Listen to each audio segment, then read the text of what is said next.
You want a conspiracy? The fact that you have never seen this before is beyond absurd. Look what it is. See this? What does this remind you of? What does this remind you of? This is the foundation of the flower of life. There are 6 circles around 1, perfect geometry. So when you take 3 and then you put 3 more on top, you get a 3-dimensional flower of life. This is the geometry of your Christ consciousness. Notice I say your Christ consciousness. This is also the geometry of your soul before you incarnated in a body. Oh, bet you hadn't heard that before. This is you, all right? This is you. You are not your face. This is you. This is you. This is you. This is 12 spheres around 1 sphere. It's the geometry of a complete chromatic scale with a shift in octaves. So do, re, mi, fa, sol, la, ti, do, and all the black notes in between. It is the maximum harmonic energy you can put in touch with itself. And I encourage you to make one. It's very, very straightforward. You just glue 6 spheres around 1 sphere, then glue 3 spheres together and put it underneath. And then you can just rest 3 on top. It's advantageous because you can change things, or you could glue them all together. Meditate on this. Meditate on this.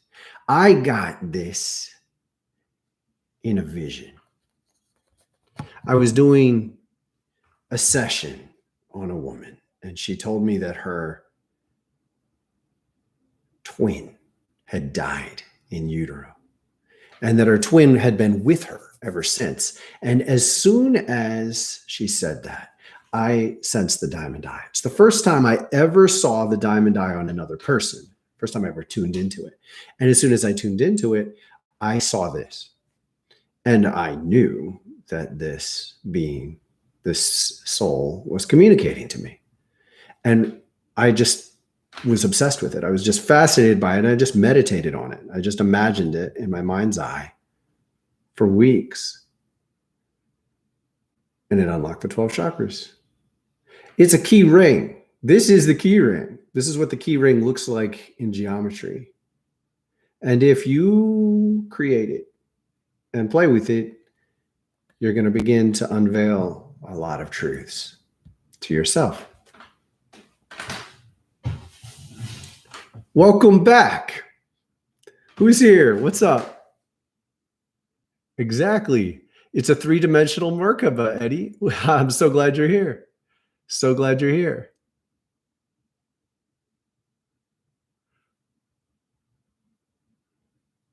I love it. I love it. That's so brilliant. I'm so glad to hear it because frankly, I've never seen one.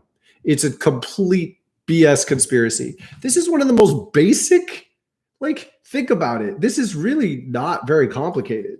I mean, it's a geometric truth. Why isn't this all over the place? You can see the flower of life on gazillions of, illustrations and art and all sorts of stuff. I saw a flower of life on a temple carved in rock in Israel, in Capernaum, where Jesus started his ministry. I saw a flower of life carved in stone in a stone temple in Capernaum from the era of Jesus. And I've never seen this. Now, please, if they're out there, show me. Connect the links, share it, because it's utter brilliance. And as soon as you start to meditate on it more, it will unlock more for you. Today, we are going on a ride. I'm excited to be back. Thank you for being here. I'm excited to be doing this work again. And More than that, I am retuned. I'm on a new track. I'm inspired on levels that I've never felt this before. And I'm going to do my best to get y'all there today. Imagine there's a stone in the water. You're standing on the edge of a body of water. You can't see across. It's foggy. You can just see the edge of the water. You're standing on the edge and you see a stepping stone in the water. That's as far as you can see. You're not sure what it is. There's a little fog around it. You're not confident that you could stand on it. You can tap your toe onto it. You keep one foot on one side on the shore, and you reach the other foot out and you tap it. You play around. Can I trust this? Is it real? Is it there? You tap it some more. See what happens. And eventually, maybe you decide to rest it there. But even when you rest it there, there's a profound difference between resting it there and shifting your weight to stand on it. When you shift your weight, something happens. You have to trust what it is. Have to.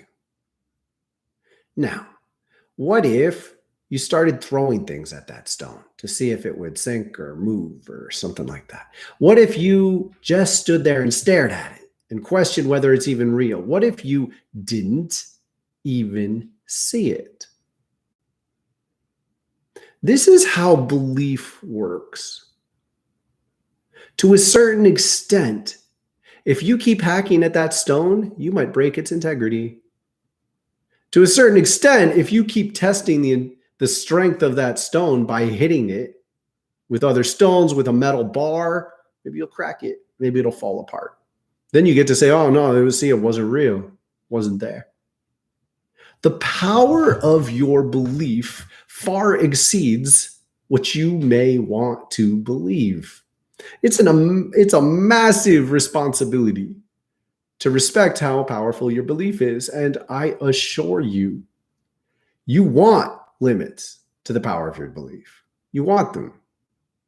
If you look at the channeling, the quickening, you'll see the heart of this challenge, which is, if you were given complete control, if you were given the kind of power that many stories and movies and such inspire you to wish you had,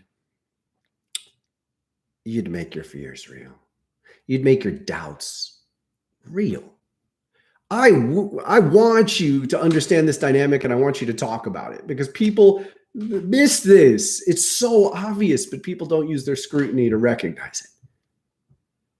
There are endless superhero movies, ever since, I don't know, I missed them all, but ever since 2000, they've been making superhero movies. People talk about these potentials that you could imagine something and have it become real.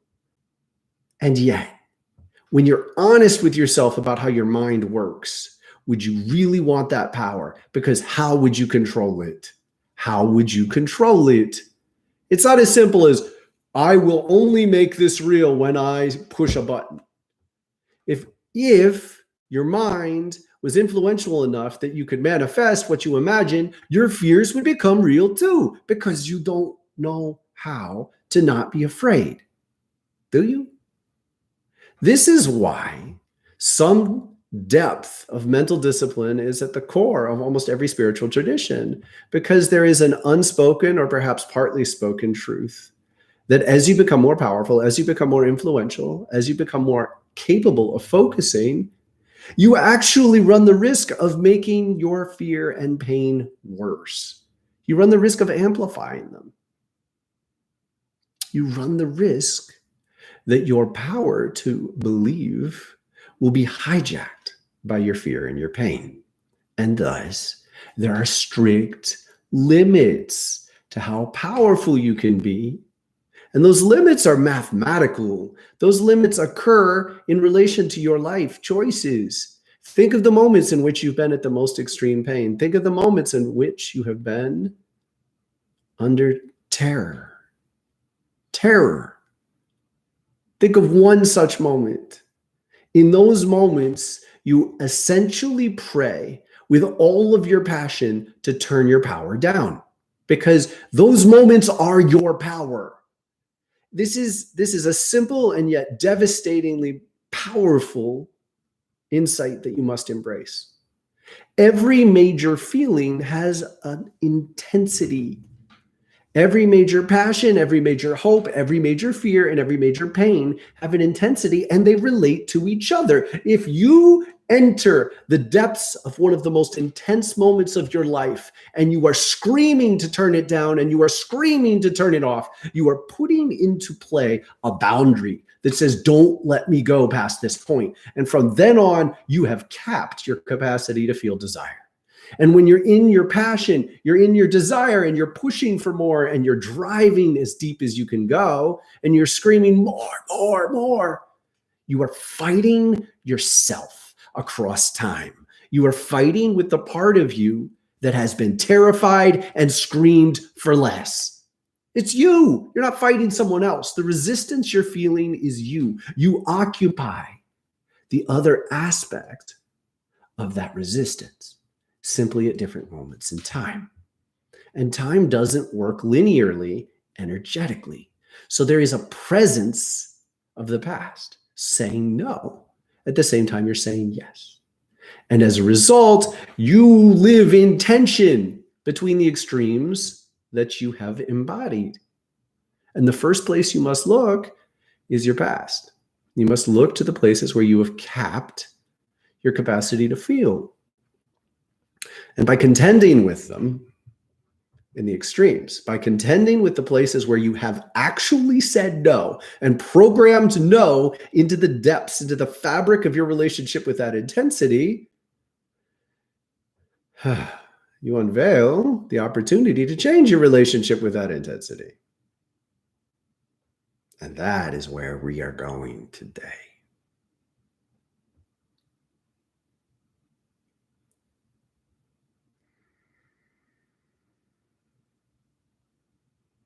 I cracked open the boundaries quite effectively.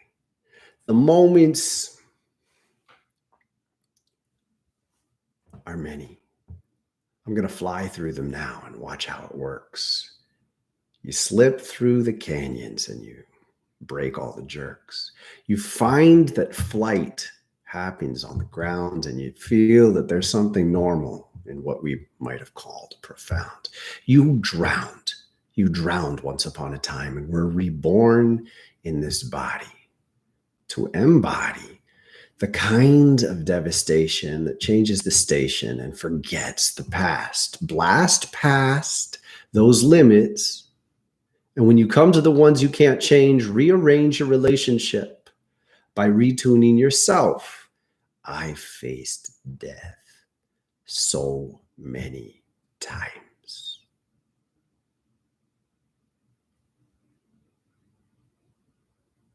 And in those moments, you get the opportunity to redefine your relationship to the boundaries. And you come up against the edge of the last time you were there.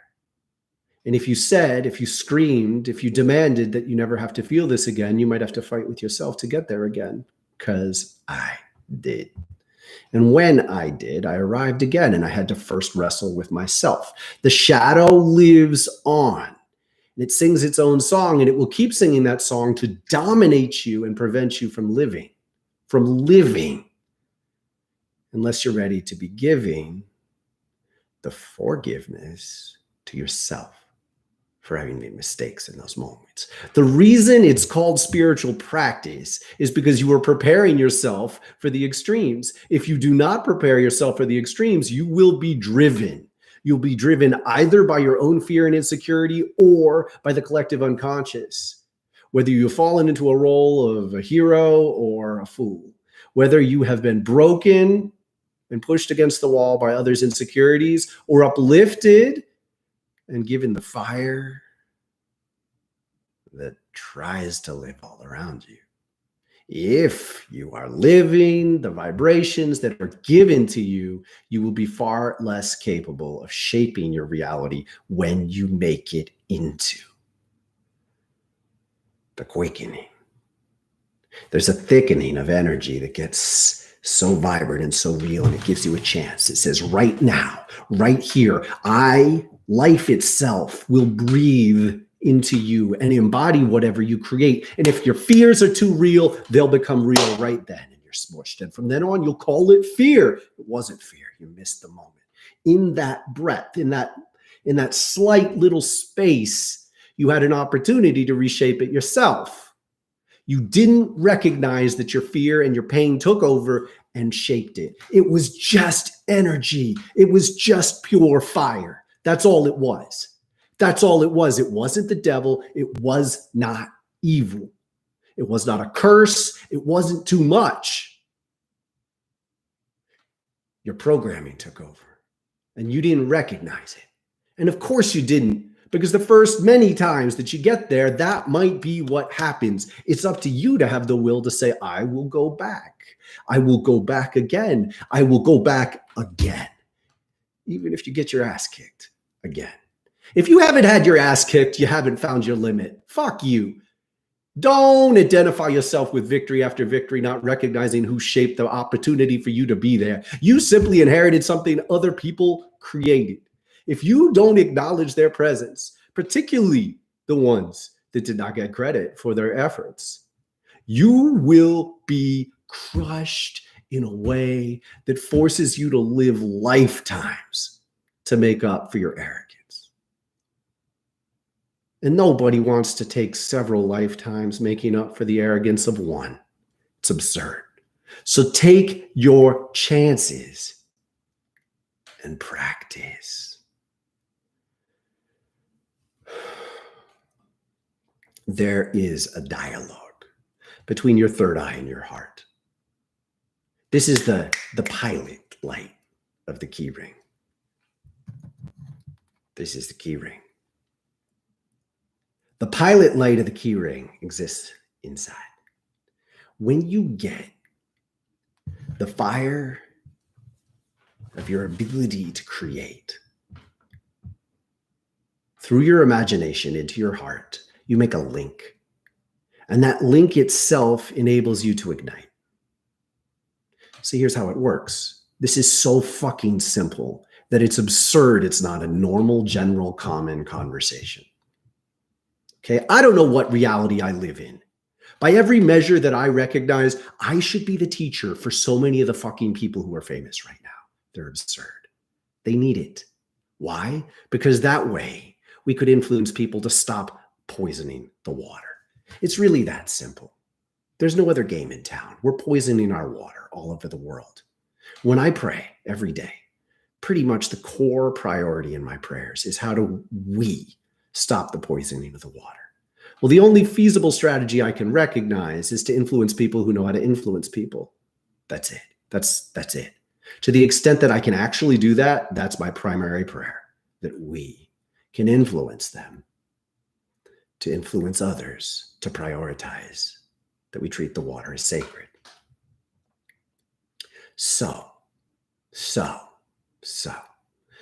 yourself together. Take the pieces of yourself from the past that have been valuable and cut out those that have not. When you make these choices, don't simply cut out the things that have been unpleasant. You must understand that many of the things that you may identify as unpleasant were, in a sense, your pain and your fear taking over from opportunities that could have been more beautiful. It is existentially painful to recognize that, in a sense, you lost an opportunity during those tragic moments. And yet it is far more valuable to face that honestly. You get your awareness in there and you say, okay, cool. That's what happened. Cool, literally cool. Chill it. It's obviously not something that you want to heat up and bring back to life, but you want to get back in there. And when you get back in there, you say, where was my power? Where did I lose the chance to change this? Where did I lose my chance to shape this? Because my programming, my unconscious reactive programming took over. Where is that chance? If you are not willing to go back into those mistakes by recreating them, by allowing life to put you in a position where you recreate the moments that you might run from, then you're never going to be able to change them, and you'll live your life in a deterioration. And that deterioration will be very active, and all of it will be blah. The activity will be a fight within yourself. The fight within yourself will be constant. The tension will rise again and again and again and again. And you have two choices. You focus on it, you learn to feel it. And by learning to feel it, you allow it to amplify. And by allowing it to amplify, you are saying, yes, I give permission to life to recreate the situations that these energies were initially ignited by. Or you can hide. Now look, hiding is resting gone awry. Hiding is sick resting. You have to understand it's okay to take rest in the shade. It's okay to step away from your challenges. Just realize, real eyes, okay? Real eyes, what you were doing. What you were doing is resting so you can put yourself in an attunement with the divine that's prepared to go back in and take on life. Just don't allow it to become dysfunctional. Practice. What do you practice? Believing. What do you believe? What do you believe? What you believe works in a very, very, very simple way. Again, this conversation is long overdue. It should be everywhere. This conversation should be everywhere. There are some aspects to this reality that are beyond your control. You can't change them. They're how it works. It's in the programming of how the heart works that love, compassion, gratitude, and appreciation are hardwired. You can't change that. And you don't want to. You don't want to. You don't want to. You don't want to change those things. And so when you believe with love, gratitude, appreciation, and compassion, you tune into the heart, and more energy gets from your imagination into the heart. More imagination that's healthy generates a magnet in the world. So you start to magnetize reality in a way that's really beautiful. Now you can magnetize things that aren't in tune with the heart. All you're magnetizing is other people who are generating energy that's not in tune with the heart. So fame itself is meaningless. There are people who are famous who represent every measure of what's present. So if 40 million people are making the same mistake, you could be famous for those 40 million people. And you essentially play king on the mountain to be famous for those 40 million people. It doesn't mean a thing. It's all lateral. You haven't advanced above or beyond anyone. You are representing 40 million people who are making a mistake. Or 40 million people who are wounded in a similar way. And then you're famous for being their spokesmodel. And it's essentially a model because whatever you create is an expression of their collective fear. You gather their fear. People give fear through entertainment. You give other beings your own feeling. You give it to them and they live it out. It's very, very preferable to having to live it out yourself. That's why art could be so healing, but it's temporal. If you're simply off-gassing, you're just trying to get rid of your feeling, you're not using your rest as an opportunity to transform and actually heal. There's two steps here. And most of modern entertainment in America anyway, which unfortunately has infected a massive range of the world. God, this is fun. Most of the modern entertainment that is infected like a disease, the rest of the world, is predicated on the first step only. The first step is this: please help me channel my loneliness. I am lonely in this kind of pain. I am lonely in this kind of fear. I'm lonely in this kind of desire. Desire is fucking scary. Desire rips the shit out of you. It tears you apart. If it doesn't tear you apart, it's not really very powerful. So if you're not capable of feeling powerful desire, you're not, you're not able to live. But if you're not capable of channeling powerful desire, you're not capable of living. So people seek to feel together. And of course, the adjunct, the kind of cheat sheet is to hop on board with other people. So like other people are fighting against the boundaries of their communities and they feel edgy, and then you connect to them. And so all sorts of people who are feeling edgy from within their individual communities, but they feel alone in their individual communities. So they hop on board with someone who puts their banner up and says, oh, I'm going to do it this way. And everybody hops on board and they channel their feeling together. But if they're only getting off with the strength of being together, they've just collected their dysfunction. Their dysfunction has oomph. It has resonance. The fact that it has resonance shouldn't surprise you. Everything has resonance. Every pattern of behavior has resonance. If you collect patterns of behavior that have a similar resonance, you're going to get more oomph. You're going to be able to experience something. But that movement, if you can't get it into your heart, is ultimately, it's headless. It's headless. Even the people who express those feelings, they think they're expressing for themselves. They're not. They're a spokesmodel for collective dysfunction. It's a trap. This is the first phase.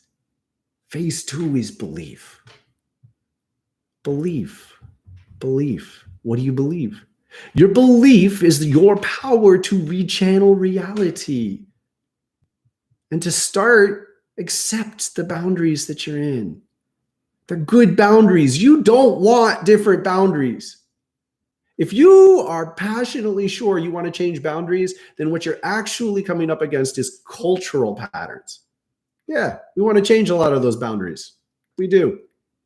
But we don't want to change the fact that love, compassion, gratitude, and appreciation are hardwired into the heart. You don't want to change that boundary.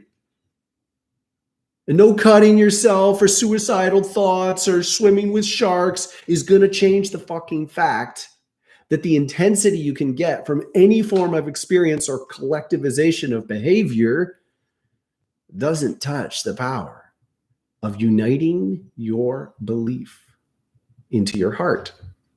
What does this mean? What do you got? Have an honest assessment of who you are, what you got. What have you inherited from your own life, from your past lives, and from those around you? Stop fighting it. They're not all toxic. You are where you are. Deal with what you've got. And then what do you believe? How are you going to rechannel all that energy?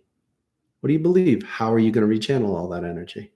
So let me tell you how the story works. If you just like living off of others, meaning you shape your idea of yourself around the perceptions that are handed to you, you are literally eating,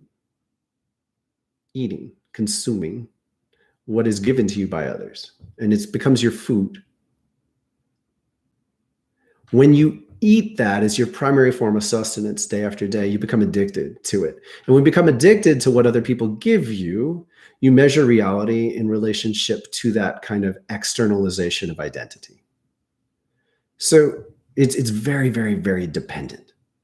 Even if you're, leading, 65 million people for any given length of time, doesn't matter. The numbers are meaningless. The dynamic is the same. If you are feeding primarily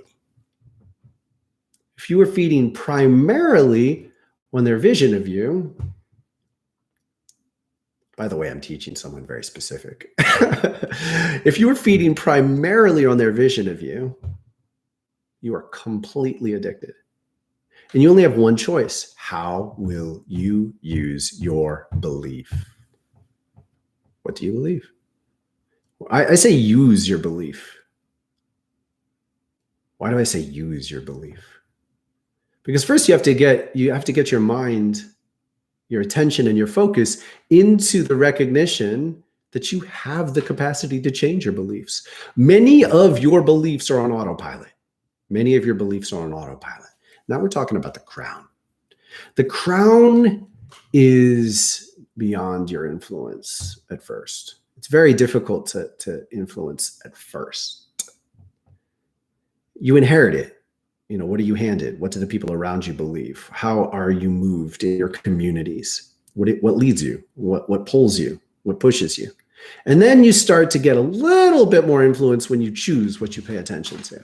So now you're choosing what you pay attention to. And by choosing what you pay attention to, you kind of reach, it's like the vote of time. How you spend your time begins to reshape reality.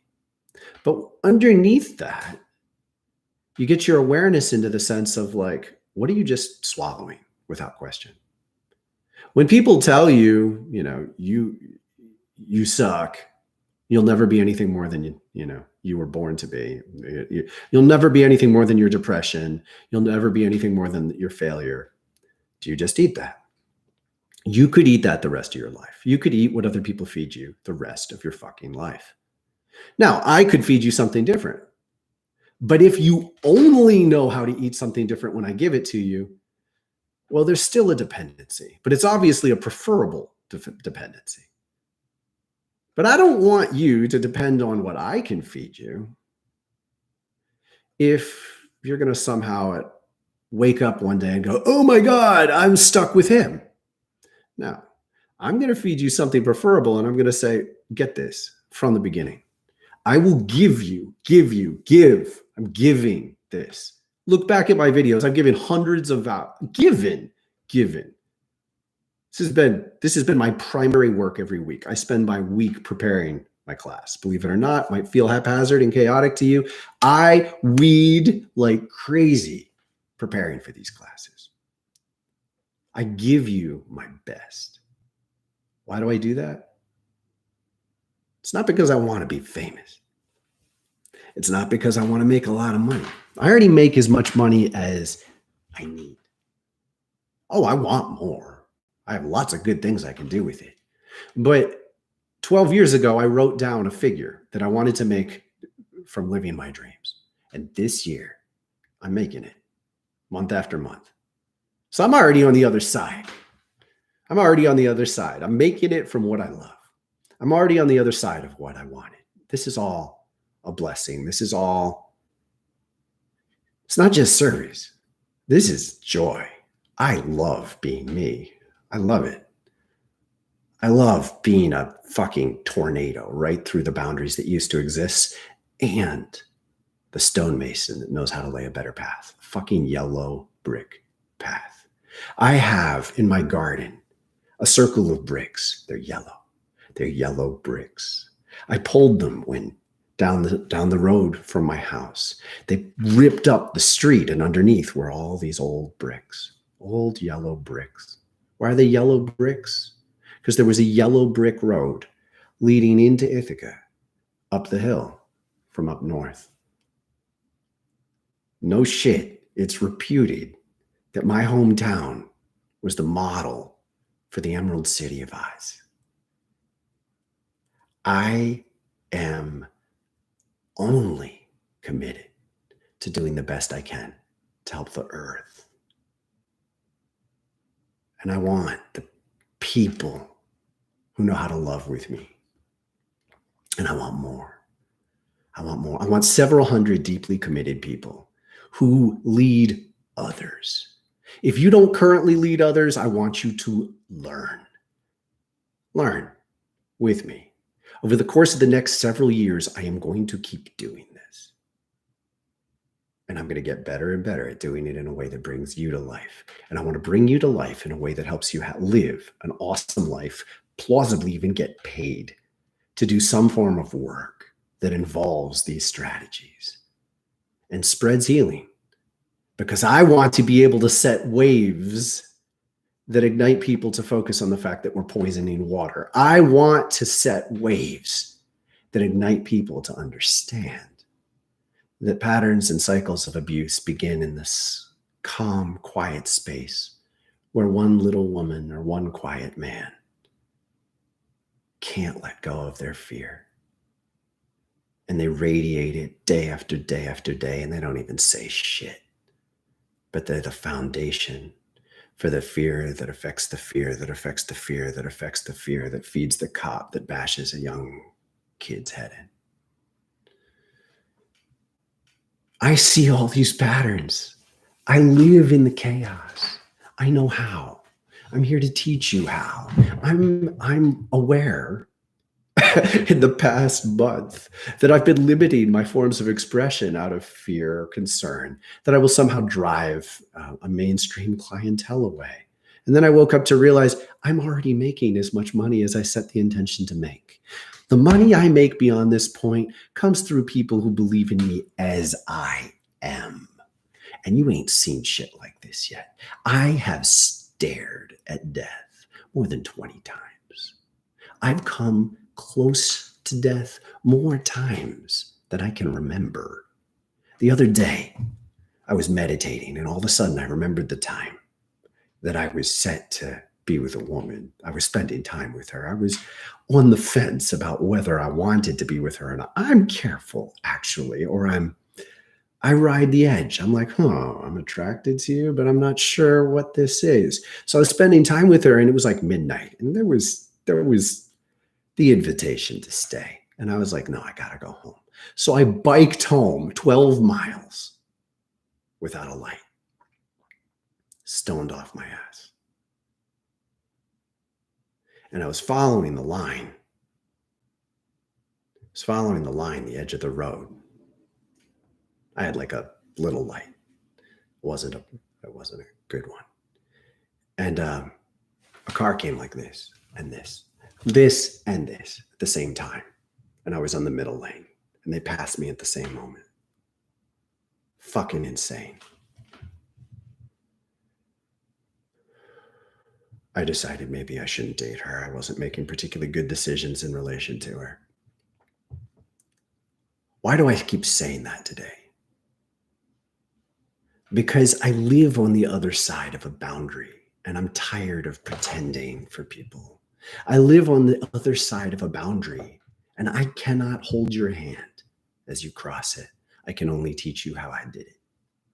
My prayer is that many of you already know enough to get it, and that my influence can be a blessing to you, can help you do it better, can help you heal, can help you recognize yourself as a vibrant, wild, flowing fire that simply hasn't had a name. I want you to be your best. And I don't see any way I can help you do that without demonstrating how proud I am of myself. I have stared at the edge of life and death and learned to walk past it. I am so fucking bored with what is presented in mainstream culture.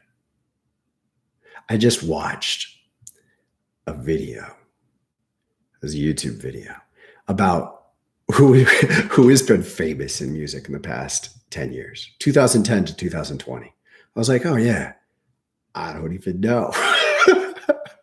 And so for the past week or two, I've been like trying to figure out who's been famous. I'm so not impressed. Oh my God. I'd heard of 3 of them, and I'd heard one full song and listened to it again because I kind of liked it. The Royal. And we could have been royals, something like that. That was cool. That was a nice play. I hadn't heard any of the other songs. I hadn't even heard of them. I'd heard of Justin Bieber. You know, look, I love the 80s. Every generation sends a hero up the pop charts. Miracles or magic. And the art is an expression of the feelings of the age, but they're a collection of feelings that are normal. That's not bad. I don't look down on it. The problem is I exist beyond their recognition of reality. 2 of the, I'm not going to, whatever. I'll name as many things as I want to name. What am I supposed to do with the realization that I paved the fucking road for all sorts of people who've come back? I'm 14 years ahead. I am 14 years ahead. And I laid those stones with blood. And people waltz down the road and go, I'm the best. I'm here. I'm real. Motherfucker. My first date when I was 30 with the most beautiful woman I knew of. The most beautiful woman I knew of. I danced with her for a year in virtual silence and left because I didn't want to taint it. She was so hauntingly gorgeous. And when I danced with her, the like magic lights ignited inside my body and I didn't want to ruin it. So I didn't talk to her. I would slip away at the end of each night. For a fucking year, I did this. And she finally actually asked me out. And my first date suggestion was to climb the scaffolding on the edge of the George Washington Bridge where they were repairing one of the towers.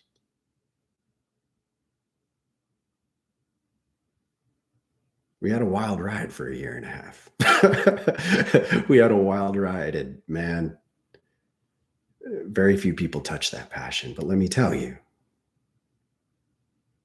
if you take responsibility for the intensities that you live into, you end up in responsibility. You end up focused on learning and learning how to become a better person. And I want to know what to do with a world in which I see icons are trained to kill their mentors. I did it. I did it. You know, the thing I'm most afraid of in the world? Myself. It's good. You should be most afraid of yourself. It's wise. I'm most afraid of myself. I tore down every teacher I came across. I just sat there and waited to find their flaws. I liked it. I liked it. I liked it. I liked what I learned from them. And then I said, oh, but you're making a mistake. I would peg them. It was my safety. It was my way of preserving myself. And you know what sucks the most about it? I was often right. So I found my way past them and then they weren't there anymore. And I had to be there by myself. Don't fucking fight with me. I want the best for you. Don't pick on my flaws. Be humble. If you see my flaws, hold space for me because my flaws come from some lingering woundedness that I am absolutely willing to face. If you know how to hold space for me, I can tell. I can tell. And believe me, people usually overestimate their ability to hold space for their mentors when they see pain in them. I did. I poked at the pain in my mentors till I got ripped apart a couple times. I needed to, probably. Held me down enough. And I have to live with the lingering memory that I saw their pain and I thought I could help, but I made it worse. So don't poke me. I'm here to help you be your best. If you see something in me, first, presume you're projecting. Second, pray. Your prayer will work in either instance.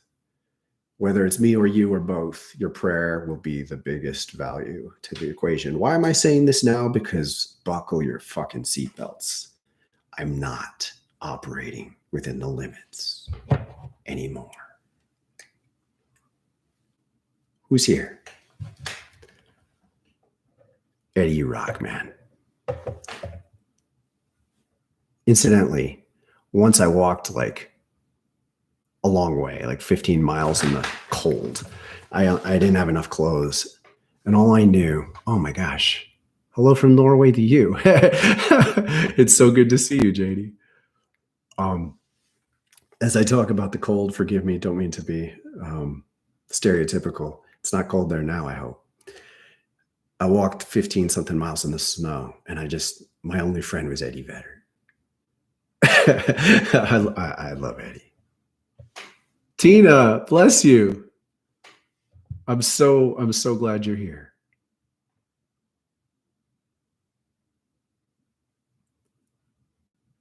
MP, we're ready.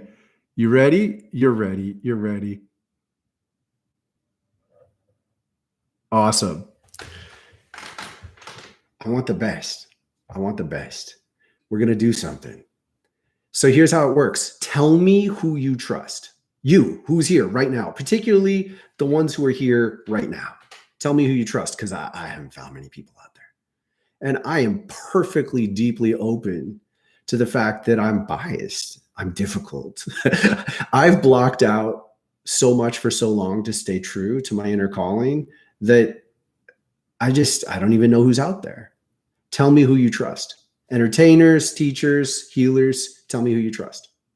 And if you don't, ask questions. Here, I want your participation. From now on, I want you to participate a lot more.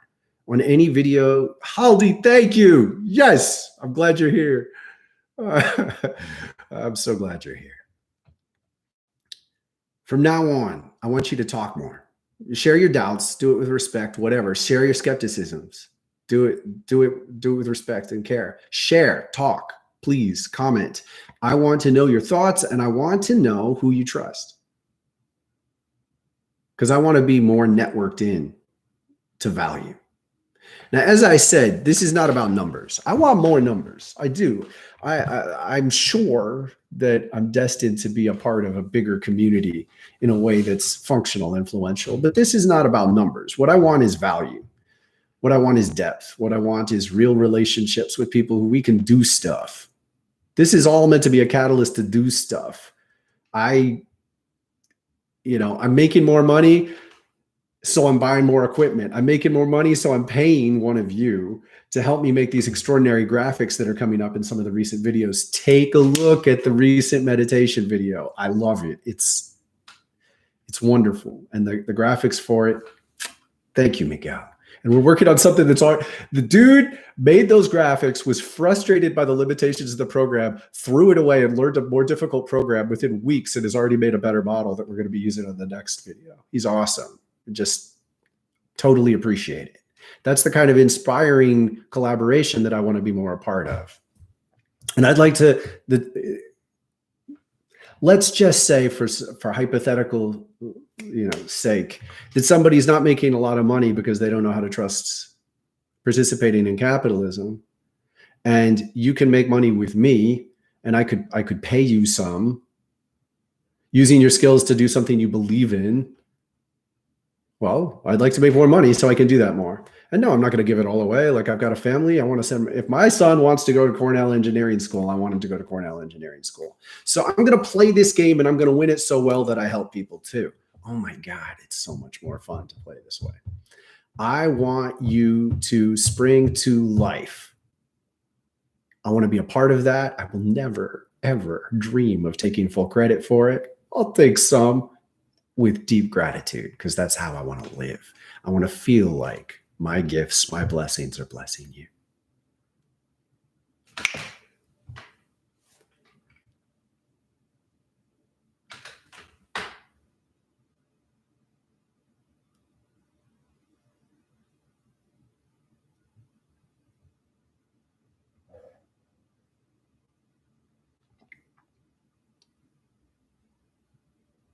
Word.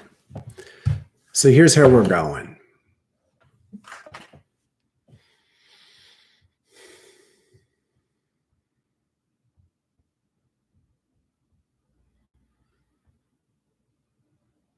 There are certain built-in limits to your belief. When I was growing up, as I mentioned, I would read comics and watch any movie that was beginning to try to be edgy. And eventually I got into like some science fiction and fantasy stuff that would evoke the possibility that you could believe something and make it be real. And from then on, it's been this sort of like ever-present background chatter of the possibility, the potential that our belief could affect reality. Well, look, why is this an either or? Think of the absurdity of this. Either mind over matter.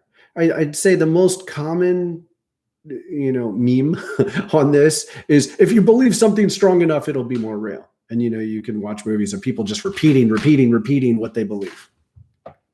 But really, the first level of influence is, what are you believing? It's not anything. If you just simply try to bash your head against the wall, if I just simply try to bash my head against the wall saying, this doesn't exist, this doesn't exist, this doesn't exist, that's probably an inefficient use of my power of belief. Even if I want to learn to pass my hand through a wall, I might want to start by accentuating my capacity to believe in things that are a higher potential. I am telling you very, very clearly that the first place this works is love, compassion, gratitude, and appreciation. When you believe those things by feeling them, you put your mind on them on purpose, you work to feel those things in confusing and difficult situations. And you tap in from your imagination and your third eye into your heart. And when you make this link, it's like using the pilot light to ignite something bigger. And your heart says, oh, we'll let that flow. Your heart's like a gatekeeper in this regard. Your heart isn't going to let you believe in just whatever you want. Now, as I've mentioned, if you want, you can keep trying to believe in negative things and you will make things happen. One of the most awful hidden spaces in which this functions is like predatory sex games, right? If you keep fantasizing in the same way, you will magnetize people who fit into those fantasies. Now, it'll be haphazard. It won't be ideal, but it will be effective on a certain level. Dysfunctions attract each other. That doesn't mean that it's okay. It doesn't even mean it's consensual. It just means that things magnetize. Why you end up in that magnetism might be entirely up for strong and confusing healing. But the fact of the matter is, if it doesn't get into your heart, it still exists. It will still be magnetic on a certain level. But your heart's vote will be to heal, which means once you're in a confusing situation that involves intensity of any sort, your heart wants it to heal. Your heart wants to help you evoke a love that's bigger than the pain. And love is always bigger than the pain. It's just not flowing bigger than the pain in you if you haven't learned how yet. So that becomes the goal. And I'm telling you, every level on which you want to invest in becoming more extreme. You want to be immortal. You want to be able to live without eating any food. You want to be able to levitate. You want to be able to pass your hand through the wall. Learn to fucking love. I promise you, it's the same path. You can't put the one in front of the other. I know way too many beautiful, brilliant souls who are drawn magnetically to all these extreme themes because those extreme themes help you avoid pain. And that's okay. It's okay to let that create space for you to make a different kind of decision. Focus on it a little, research it, even dream of it. But use that rest to turn around and heal what's wrong. That is what I'm here for, to help you do that. Because my premise is rather simple. If I help you heal, you will introduce less pain into the collective patterns. Pain exists in patterns. You know, for every person who violates the social norms, there's hundreds, thousands who invest in them. Think about this. This is one of the most obvious. This is so fucking, today is the obvious day, okay? Today is about raising obvious themes that aren't. They aren't. They're just not there. They're just not present. I don't hear anybody talking about them. I do look for other people talking within certain fields on YouTube. I don't find this. This is obvious, okay?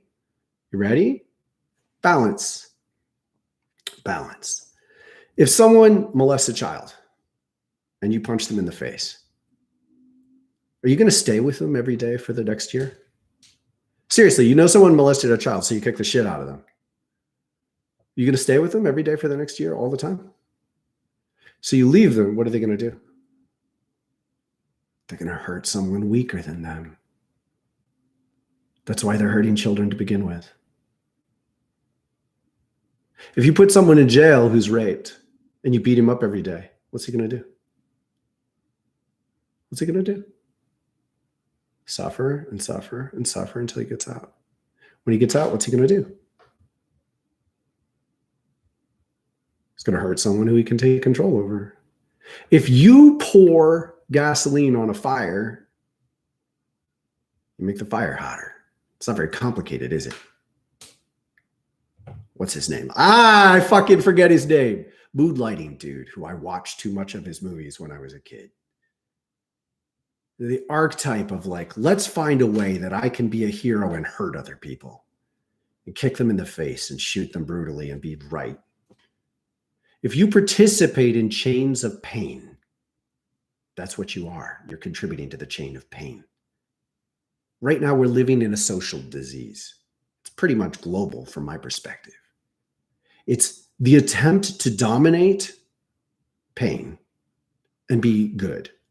Of course, it's not what good really is. It's a public definition of good. It's acceptable good. But anybody who's lived as a hero in that manner, which I have, knows that once you occupy that threshold, you look around and you recognize that it works a little differently than that. Because the only way to really be heroic is to end chains of pain. Now, that doesn't mean lose. Sometimes that means win. Sometimes that means pound someone's face and stop the second you stop them. And then you pray. You say, how do I change this? Now look, balance. There was a governor in Pennsylvania. He was too nice. He let go a man. He pardoned a man who he'd never met, who went out and raped 5 women and killed 4 women. Feeling sorry for the guy because he's suffering doesn't mean you should let him loose, right? That's unrealistic. But once you have control over someone who has caused suffering, oh man, it's such a different story. What to do. And unfortunately for all of us, the most difficult question is rarely asked. How is that person simply the collective consciousness of thousands of other people? And then what you ask is, how do you shit out? Contemplate it this way. Almost everyone in the world is not potty trained. Almost everyone in the world is not spiritually potty trained. And thus, when you stub your toe, what do you do with the pain? Now, when you stub your toe, there's only one thing you should do. Stop, breathe, and tune in. But if you off-gas your anger silently and never deal with it and never change your rhythm, because it's your rhythm that caused you to bump into the wall and be unaware of your space and hurt yourself. But if you don't take your energy inwards, rechannel it, and change your rhythm, you're just generating a little piece of pain. What do you do with it? What happens to it? This shit collects. That's why you got to practice. What do you practice? You practice what you believe. What do you believe? What do you believe? What do you believe? It starts with you believing that you have much more power than you think you do. You have much more power than you think you do. And the only reason you're not embodying that power is because your fear and your pain would come to life if you did it today. If I gave you right now the capacity to manifest whatever you're thinking with a much more leeway, much less distance between what you think and manifestation. If I gave you that power, I'm not going to turn it off. I don't know how. I know how to give it to you, but I don't know how to turn it off like that. So it's going to, let's say it runs for another week and a half. Are you going to tell me that you're not going to be in deep resentment towards someone from your past? Be honest with yourself. When you become more powerful, do you have any vendetta list in you? Do you have any lists of ways in which you've been violated that you remember and you say fuck you to them? Do you need to say fuck you to people from your past? Is it really necessary? Is it effective? Are you saying fuck you to people from your past? Are you saying it? And when you say it, are you really saying fuck you to them? Or are you saying fuck you to a part of yourself that you lived out with them, but you're not owning yourself? And because you're not owning yourself, you're generating a little fuck you that goes out into the world. I promise you, people who murder and rape are the collection of all those little fuck yous. Which is why when we start to talk about healing the world, we talk about how to heal ourselves.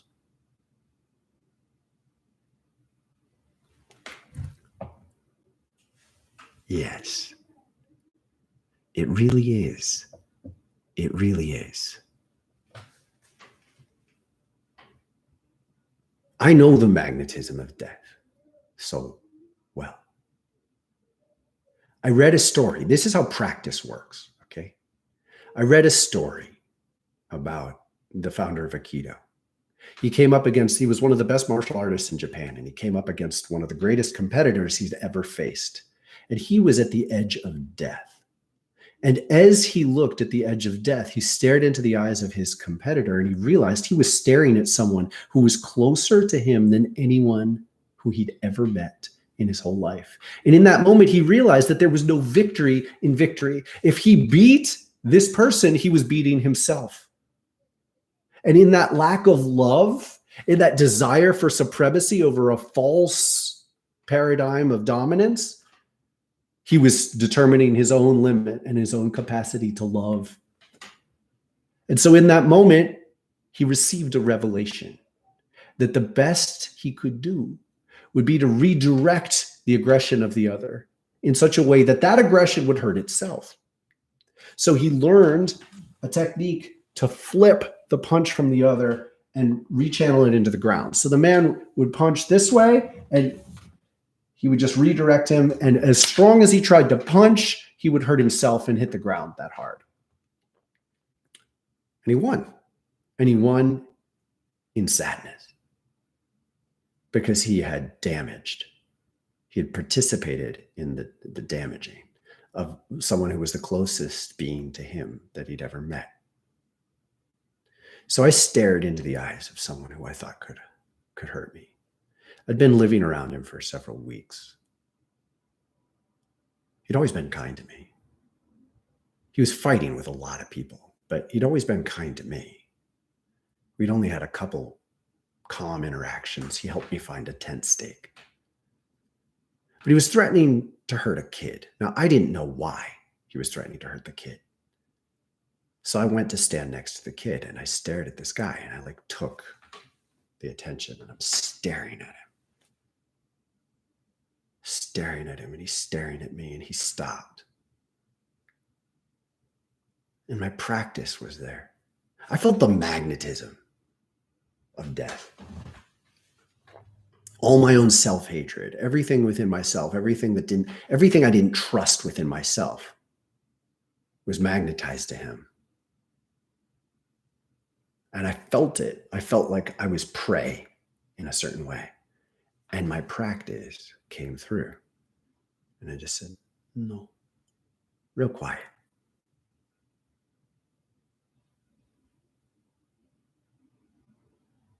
And the magnetism stopped. And I walked away, having changed my relationship to all those feints and fear.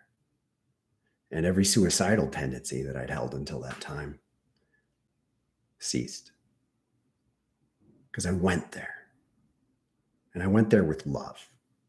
And my hand was on my heart. People are like, oh, love is the answer. They make it airy-fairy. The New Age movement just lost so much. Because they just wouldn't hold an edge, I guess. Maybe it wasn't time. I don't know. I'm doing my best to. Love has so much fucking power. And here's the point. When you stare at someone who's threatening to kill you, who are they? Who are they? Your imagination, your belief about who they are is your introduction to reality. It's what you are voting for. And they feel like that. People feel how you see them. They feel it. They might not know it in their head, but they feel it. And this man must have known, because I looked at him and I said, oh my God, he's like me. I'd been 8 years into rejecting society at that point. I was not going down for nothing. I had lived in mansions. I had lived on ranches. I had gotten every version of life that I'd imagined and discarded it. I'd lived in temples. I'd lived in farmhouses. I'd lived in small family homes. I'd lived in forests. I'd lived on beaches. I'd lived in the ghetto. I'd lived in so many situations that I prayed for and got. I would just pray and get shit all the time. And I said, no. I was just fighting. Nothing was going to knock me down. Nothing was going to stop me. And I came face to face with this man. He was big. He was bigger than me. I know some Kung Fu and Aikido, but I was not going to bank on my ability to take it. And he stared at me and he goes, I've been punched in the face so many times today. And I was like, my God, he can't stop. He's a target. He's a target. He was a target. Every cowboy wanted to prove themselves. And I was like, no.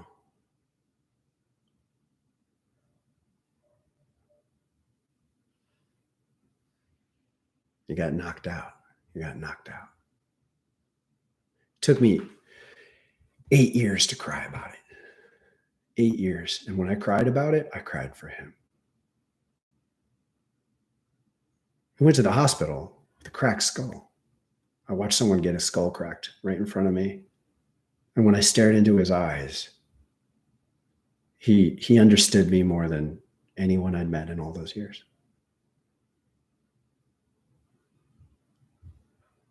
I pray for you.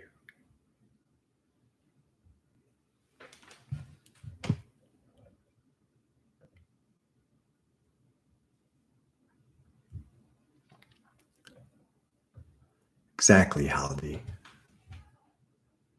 And here's the thing. Here's what happened to me. I kept saying, I'm willing to fight for the earth. I'm willing to fight for the earth. I'm willing to fight for the earth. That's what I did. I learned to live on nothing and then be handed everything I needed. I ate well. I slept well. I was rarely cold. I do remember the one night I slept on this. This didn't happen a lot. I slept on the streets of San Francisco next to a van. And in the van, there were 8 blankets and the van was locked. I was like really present with the absurdity of that. And I was cold that night. Me and my girlfriend were cold. But it didn't happen very often. Usually, I ended up in great places and chose to leave them because the social dynamics sucked, or the patriarch of the community was hitting on my girlfriend, or it was simply not right. Like I couldn't sing there. And I kept saying, I'm willing to fight for the earth. I'm willing to fight for the earth. I'm willing to fight for the earth. I'm willing to fight for the earth. And you know what the earth said? Have a family.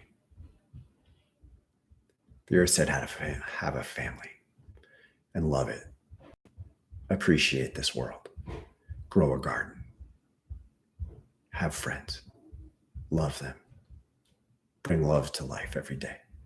Care about them. And she stripped me and stripped me and stripped me of my pretension and my passion and my dreams and told me to love life. Love a normal life. Take care of yourself. And in this past half year, I've been teaching this class. And I don't think it's an accident. I've been teaching this class and I've been getting clients. That's how I make my money. I've been getting clients largely through the class. And I met my goal, a basic, decent income from doing exactly what I love in a way that I love. And it was totally humbling because I used to say no to all these things. Like, I don't want to sit in front of a computer all day. I don't want to participate in capitalism. We're taking it over. We're taking over the internet. We're taking over capitalism. We are taking over capitalism. We're taking over capitalism. Do you get that? I am so sick of hearing about beautiful souls who reject everything and get drugged. I don't want to hear another fucking story about a kid who's been drugged if there isn't a direct way I can help them. I don't want to hear another story about someone whose intuition is being fried by some pharmaceutical bullshit. You know, once I was doing a session on a woman. I was giving sessions and a woman walked in, it was in Berkeley. And a woman walked into the holistic center. And when she walked in that door, I was washed by anxiety. It was so strong. I was like, oh my God. And so whenever I have an intuition, nothing like this was like a loudspeaker screaming that she was anxious, right? And so for someone who's empathic and intuitive, this was off the hook. Nonetheless, my commitment was to say, when I pick up on something intuitively, then I make a prayer. This is how I always do my sessions. I pick up on something intuitively, and then I say, how can I introduce this to them in a way that's going to be healthy? Because often just because I can recognize something doesn't mean I should just poke it and tell people and throw it at them. It might throw them out of whack. So I'm making a prayer. And sometimes this lasts for months now. Like I've gotten better at it since then. Sometimes it lasts for months. I will do sessions with people for months, weekly going, are they ready? Are they ready to hear this? Are they ready to hear this? And they're not, so I don't say it. Well, this woman was ready. And I'm like, I have something to tell you. And I'm praying in, I'm tuning in. And she's like, yeah, I'm ready. I'm like, do you know, what's your relationship to anxiety? She goes, oh, I don't feel any anxiety now. I'm on Paxil. Fuck you. You know what Paxil does? It blocks your ability to feel yourself. You know why people feel anxiety? Anxiety is not a disease. Anxiety is a sign that you are under way too many pressures. The combination of real world and mental, emotional, and trauma all together tangled. Anxiety is not one thing. It is the traffic jam of energies, and they can be dealt with. Oh my God, I have more compassion than you can imagine from anyone who suffers in such contexts. But my point is, if you simply fry your ability to feel, it's like keeping your hand in a hot burner. If I give you meth, you can keep your hand in the burner. Have I solved your problem? That's what people do to their own fucking spirit. Okay? That's what people do to their own spirit. Now look, the reason heroin exists is for extreme pain. It's a plant. It's a poppy. Heroin is the concentrated version. I'm skeptical about heavily processed concentrated versions of anything, but at least it's not fucked with too much. But there's a place for things. Things grow, they have a place. They fit. If you do not use your ability to stop the pain, to learn how to take your hand out of the fire and then heal it, Jesus, you run the risk of keeping your hand in the fire. If you just drown out your pain with alcohol, with cocaine, if you just drown it out, you're never going to heal it. Now, I'm not saying that there isn't space for a nuanced use. Alcohol helps end shit. But want to know the most common pattern people get stuck in? They live a painful life. They drink to block the pain. Then they go back to the same mistakes. Don't tell me you don't have a choice. You always have a choice. If I have a bulldozer that can clear your yard of shit, then you can just keep taking shit. And if I come in and take the bulldozer and clear the yard of shit, and then you never say no to taking more shit. And believe it or not, you have more of a say in how much shit you take on than you might think. Thank you for the like. I appreciate it. I do. I always appreciate the likes. It's fun. When you live your life in such a way that you continue to accept shit because you know you have a bulldozer that can clear your yard, you never get out of the cycle. Alcohol helps you clear. It helps you clear shit. Helps you clear shit. But you're not supposed to keep taking shit. You're supposed to take a very finite amount of shit and put it in exactly the location at the corner of your yard with enough sawdust so it doesn't fucking stink. When you live a life in which shit gets dumped on your doorstep constantly and the only recourse you have is to drink and numb it out, you don't get access to change the pattern, which is why I'm telling you to practice. Don't change a single fucking pattern in your life except adding spiritual practice. Don't change anything else. Don't stop doing any substances. Don't stop watching TV. Don't stop socializing with anyone. Don't change anything except adding a spiritual practice. 1 hour a week with 3 more 20 minutes. 1 hour a week with 3 more 20 minutes. You can do it. You can fucking do it. That's it. That's all you're going to do. Don't stop consuming any substance. Don't stop any media. Don't stop socializing anywhere. Don't stop any of your work patterns. Don't change anything except adding this. Then watch. Because when you practice, you're practicing what you believe. Yes, I'm giving you the best patterns I know of. So use my basic yoga practices. Use the basic meditations. Use someone else's. But the point is you're practicing and you're setting a vibe. Don't stop all the other stuff yet. Only stop when you know from deep within that you want it. You don't stop as a head trick. You don't stop because I told you to. Maybe it would be wrong. When someone's hand is in a fucking fire, if they literally can't lift their hand out of the fire, a pain reliever might be helpful. The problem is that it enables them to keep their hand in the fire. So you do both. You give them a pain reliever and you take the pain out. When you add a spiritual practice to your life, you actually raise the feeling. That's why people don't do it more. When you add a spiritual practice to your life, you amplify your feelings, which means your pain might get louder. So stop doing the things that hurt, but only stop when it comes from within, when it comes from a recognition. I rarely drink more than 2 drinks anymore. I like beer. I like wine. I like whiskey sometimes. I rarely drink more than 2 drinks. I know exactly. Hangovers suck. If you build your tolerance with alcohol, you're a fucking moron. Get this. Having a subtle relationship with your substances is respect. Respect her substances. They can kick your ass. But they're there for a reason. Find out the dosing. I rarely drink more than 2 drinks. When I do, I'm almost always right. And when it's just right, clears exactly what I need to. Alcohol is good for phase transitions. That's why it's good on New Year's.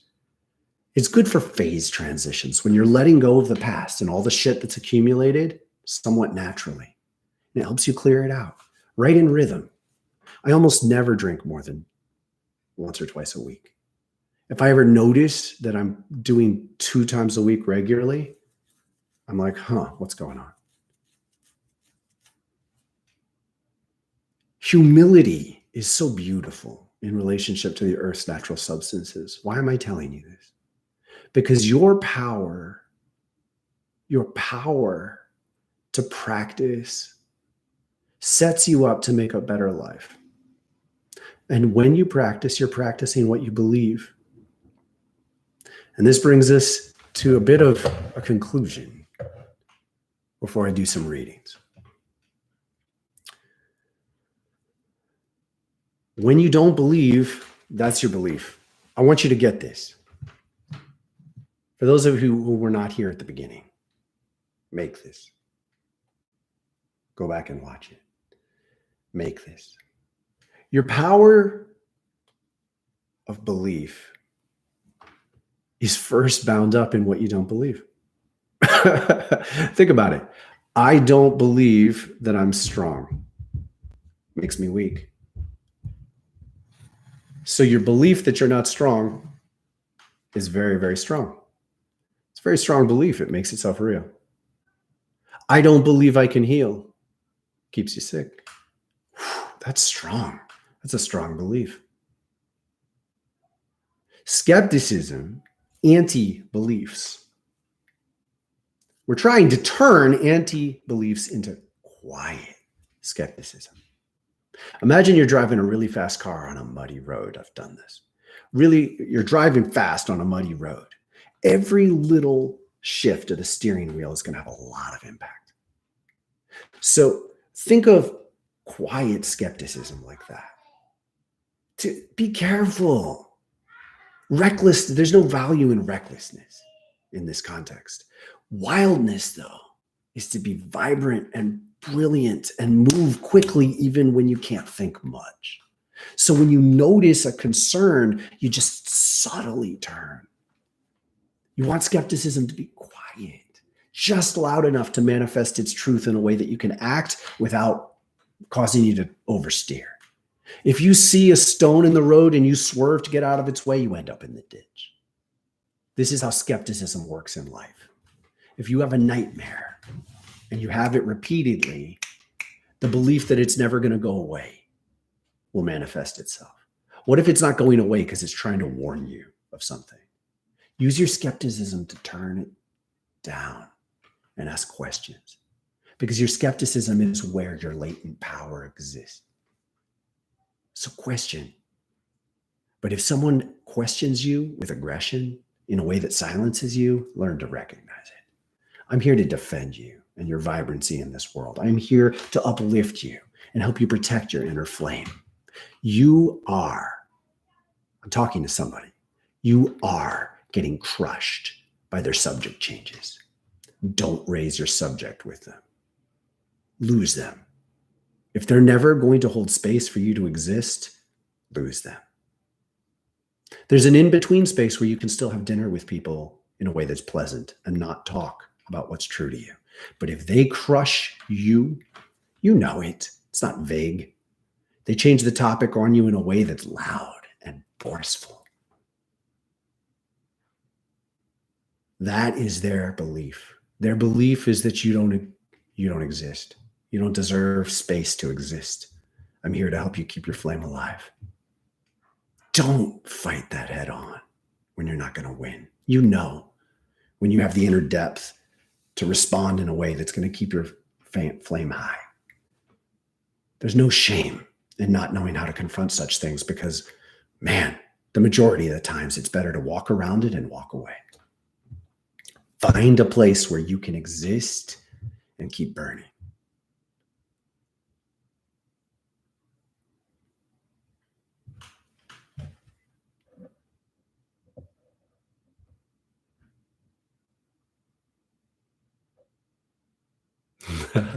Lenny, hello to you. Oh my goodness, this is a wonderful wild ride. I'm on the other side. People, folks, I'm not pretending anymore. So here we go. 3, 7, 6 around 1. There is only one basic modification to this pattern. You turn this. So the top 3, the bottom 3 are pointing forward. One's pointing forward, and the top 3, 2 are facing forward. Or I rotate this. Now they're both, the top 3 and the bottom 3 are oriented in the same way. It's the only basic shift. This is a gender shift. You have to be able to make it. This is your soul before you incarnate in a body. You remember this. You know this. This is Christ consciousness. You can bring it to life in this world. The reason this is not more prevalent, beyond me. This is basic geometry. Basic sphere geometry. Basic sacred geometry. Why isn't it out there? I don't know. 6 around 1, that's the flower of life. This is a 3-dimensional flower of life. It's one of the most basic patterns in the universe. Make it. Glue them together and meditate on it. It'll liberate your soul.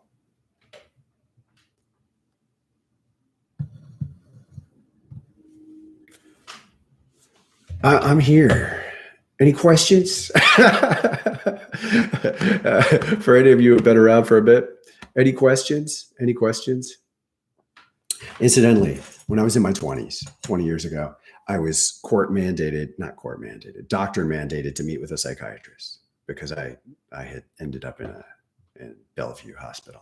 And they released me after a couple of days under the condition that I agreed to meet with a psychiatrist. And I cried at work. I cried at work. That's why I went to Bellevue. I cried at work. They called an ambulance. The ambulance took me to Bellevue. Really was that simple. So I got released and I went to the psychiatrist and I told the psychiatrist my story. And the psychiatrist said, "You're sick. You need to take medicine." And I said, "On what evidence?" And he said, "Your entire story was nonlinear." My story was nonlinear, therefore I'm sick and need to be medicated. You get into the fabric of reality and you don't follow a linear, organized model that they can follow, and you're sick. That's how this works. They and you. The status quo will not allow you to pass the boundaries, and I am here to help you do it and stay sane and strong and loving. If you only follow parts of my advice, don't blame me for what happens because I'm doing my best. Don't blame anyone. Take every responsibility you can and understand that I really want to help you live your best life, and ultimately to somehow be part of a wave that helps heal in this world. Any questions?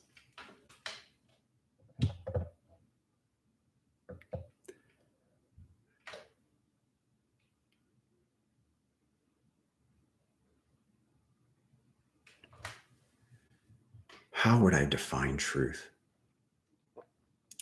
So, in some ways, this is the question of the age, right? Because the internet has enabled people to lie so easily. You can say this didn't happen. And spin, as it's legitimized, is seen as, kind of like a power struggle. And being outraged that this is the case won't help it. The truth, however, is that while on one level people want to live within they want to play in the same sandbox, right? So when the walls of the sandbox start to break, they get really upset. That's what's happening in mainstream society right now. What we just confronted in the United States was this wrecking ball of a dysfunctional anger trauma collection of 75 million people's pain take over and break the boundaries of the sandbox. And it's awful, right? Because it's like, okay, someone gets punched in the face and they say, he didn't get punched in the face. That was just a love tap. So is that true? No, it's not true. It's not true. You can't call a punch in the face a love tap. That's not true. There are certain objective realities to here, but you can measure it. And then you can say, what else is going on? Broader context. There are lots of things that are true that are denied. Saying that space is black and there's nothing else out there except maybe a radio signal from 80 light years away. It's a lie. It's a lie. And these lies are coming to the forefront. We've been playing in a sandbox surrounded by lies. And the lies are asleep. So before we define truth accurately, let's define lying. Lying is asleep. When people are asleep, they just try to hit the reset button every time. Just start over, just start over. A lie is it's an attempt to keep everyone asleep so you're not aware. So a lie just makes something new. And the way people who lie a lot justify it is they say, well, we're creating something new. Think about it. If you say anything, any violation, you can say that punch in the face, that didn't happen. It's a prayer for a situation in which it didn't happen. And we're going to just deny that it ever happened. And in denying that it ever happened, perhaps we'll create a reality in which it won't happen. But it doesn't work when the actual truth exists. And this all traces back down. It all traces back down. So the ultimate arbiter of the truth within this reality is the earth herself. And the earth has a heartbeat. There are core vibrational rhythms to the earth. And that heartbeat is the foundation of a lot of activity and behavior. It exists beyond us. So in this case, the truth is the willingness to bow our head in humility and say, I subject myself to the earth's judgment. And what you're really saying is, of all the things that happen, of all the things you feel, of all the things that are real, of all the things that are true, you can't see them all. You can't imagine them all. People will often say, you have to listen to this. This is true. This happened. And it's like, yeah, but 10,000 other things are happening. People get your attention on social media and say, this injustice is happening. But you're like, but 10,000 other things are happening. And I can't be there with you. It's true, but I can't be there with you. And I'm telling you that in this world of overwhelming noise, rather than fighting with things, rather than saying, is that true? Is it not true? Is it fair? Is it not fair? Is this injustice justified or not? You got to surrender. You got to surrender down, because nothing you can do will get outside the boundaries of your body right now.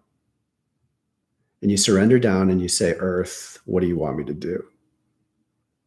And that's the truest truth. It has more presence. It has more presence. And there are certain fundamental truths to this reality. Human beings live in cycles of time. There have been many, many, many, many other cycles of time on this planet, in this planet. We have forgotten them on purpose. She incarnates us into bodies where we forget on purpose. These things are true. They're not abstract. And at a certain point, you have to hold these deeper truths to get the framework of reality before you can come back and engage the day-to-day reality and fight over politics or social order or policy. So ultimately, living a good life, it's why I go to the boundaries and I explain the macro and the big picture, and then I come back into the small. Because you need to ground yourself in the truth of the big picture in order to come back in and live an awesome life. And that truth of the big picture is so loud and fundamental. It's like the bass beat. And we're living in a community, we're living in a culture that keeps denying these realities. There's a reason that literally 50% of my views are from India. Because the Indian culture is rooted in many, many traditions that are perfectly comfortable with the cyclical nature of time. They don't have a belief that human beings are somehow in a dark expanse of the universe without anything else going on. That's not common practice. The Bhagavad Gita talks about multiple cycles of incarnation. They talk about former time cycles in which a nuclear bomb went off. It's just normal to them. We're tearing down a lie that's very loud. And that's why I keep bashing at it. That's where to use our skepticism. I really want to go back to this metaphor. You're driving a fast car on a muddy road. So every tweak of the steering wheel is going to have a dramatic influence. So your skepticism is about a broad awareness that the course you're on might be unsafe. You want to ask that question. You want to ask, is the course you're on potentially unsafe? What are the concerns in your path? And you don't want to overreact. I live in a university town, Cornell University. I don't know a single professor who gives me consistent attention without getting uncomfortable. I have friends who are professors. I like them. We eat dinner together. I am very aware of their limits. And it's okay with me. I watch it now. And I share with them right up to their limit, and then I just let it be. I have hope over the course of years. I'm patient. And in this gift, I'm aware that what mainstream skepticism does is it squashes what it fears. And that's a lie. So these are great questions to put together. It's a lie to squash what you fear. If I say, which I do, I channel Thoth. You can ask questions about that all you want. Should. I wouldn't just trust somebody who said that. I spent years being skeptical about everybody who talked about reincarnation or channeling. And I picked holes in every single one of their, I just watched like an eagle for mistakes they were making. And as soon as I found a mistake, I focused in on the mistake. Look, when I tell you that I know how to talk through veils of consciousness that transcend frequency ranges, perhaps you could be open to the possibility that it's a little bit difficult and that partly I communicate static and that I don't always have a clear vision on exact challenges. There are challenges that I'm not perfect at. So I'm not saying buy what I say, hook, line, and sinker. Maintain a skeptical awareness and maintain it with hope and inspiration, because maybe you can ask the questions in such a way that I get better and clearer. Maybe you can help pave a road that's deeper and stronger that gets us all into a better way of life where we're not surrounded by so many fucking lies. And in the process, if I've communicated something that, when I channel, I record it and I give it. I get too confused if I try to prepare. My mind gets into it in a way that inhibits what I try to do. I've tried to prepare things, like ask a list of questions, and it doesn't really work when it's from me, if I think about it. When it's from somebody else, I find it works as long as I treat it in a particular way. But if I think about it too much, I get my mind in the way. And once my mind gets in the way, I can't necessarily discern what I trust and what I don't. This is by way of saying your skepticism can become discernment when you ask careful questions about what you're witnessing and what you doubt. Don't just block out your doubt. Don't just have faith and repeat it and hammer it into existence and deny your concerns. Be aware of your concerns, but hold them like a flower that you might crush, because chances are that your concerns could open the door to a much more beautiful way. And you might even have the key to unlocking doors that I don't know how to see. So participate. Own your power. It's worth it.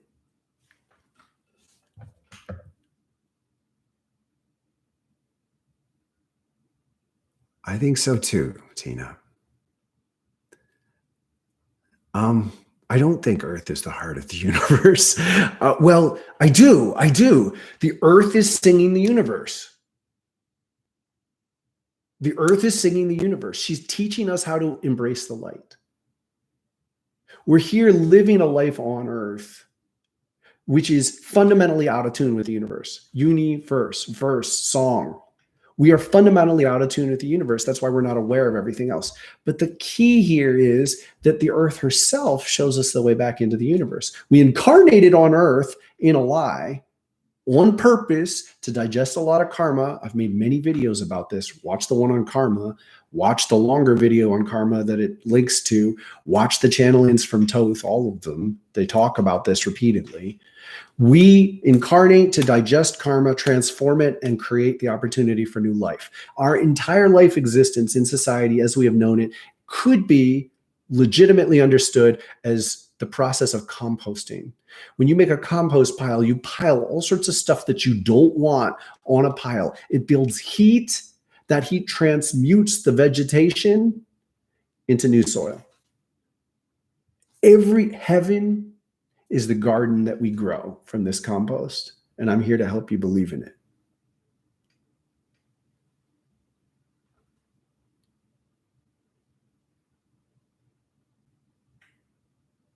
Yeah, it totally fits, Tina. Forgive me for being, I think Earth retunes us.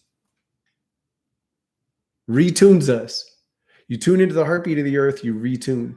We are living on a false vibration, and it's purposely false. It's like you take a guitar and you just turn one of those knobs totally. It's a string out of tune with the rest of existence. And the Earth, it's a way to surrender to the Earth because she holds the truth. She brings us right back in. It's valuable to trust it. I missed something in here. I missed something. Sebo.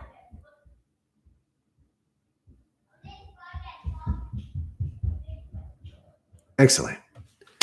Greetings, people. How are you? Hey.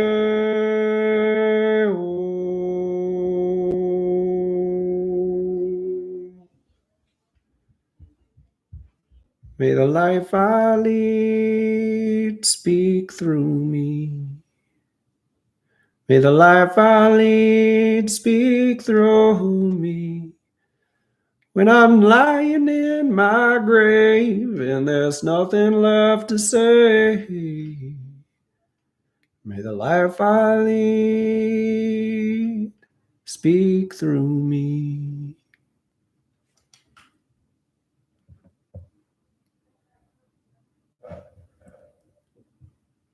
Howdy.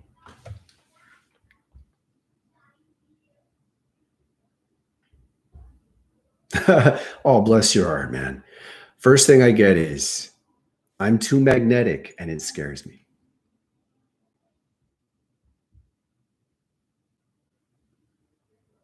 You can handle it. I once had a dream. And in the dream, I was on stage singing. I'm a singer. And I was singing a song. I've been waiting for a long, long time throughout so many years. It's not that I'm unsatisfied. that send me all and guide me through my fears. I encourage you to pray for your fears to come to you at a pace you can handle, and that you embody the guidance to move through them well. You can handle this.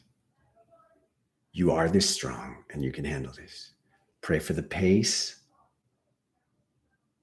and to embody the guidance that can handle it well. You're strong enough to do this. Lenny.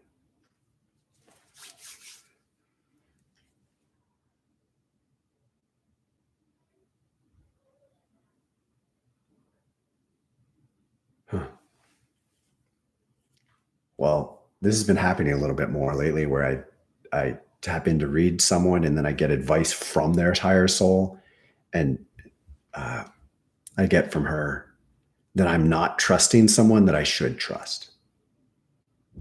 And so I just want you to hear that I receive that message, and I commit to learning to trust in the way that I am distancing myself from. Thank you. For you. Poof! Heart, your heart got it. Your heart got it. Your heart got something from you. Your heart received something from you recently, and it's on. Yeah, the reading that I can give you is to reinforce, this. I forgive me that it sounds generic, but you clicked in. You got it. You received something from yourself. Trust it. It's in your heart. Breathe with it. Whenever you feel it, breathe with it. I do encourage you to do the key ring meditation, the 12 chakra activation meditation more with it. Like when you feel your heart open, do the key ring meditation, and it helps spread that love out throughout your body. Your heart got the rainbow. When your heart embodies the rainbow, it's trust it. You got it. Trust it. I see you. You're beautiful.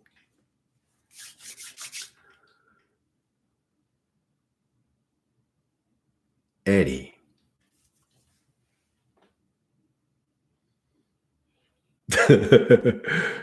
You can take it slower. You're actually overdetermined on courage. What you need help with is pain. You suffer too much. And I think on some level you must think you deserve it. You don't. I want you to pray for help healing your own pain. Stop trying to fight right now. Stop trying to face something that makes you feel stronger. You're really strong. That's not your problem right now. You're in too much pain. You need to learn to live without hurting yourself so much. Please. I'm going to invite people to pray with us. I pray that you commit to a life where you experience less pain. I pray that you forgive yourself for the pain that you have put yourself through. I pray that you forgive yourself for the mistakes that you have made. I pray that you forgive yourself for the mistakes other people have made with you. I pray that you accept healing for this pain. It's your top priority right now. Take it easy. Don't try big new things for a little while. Please.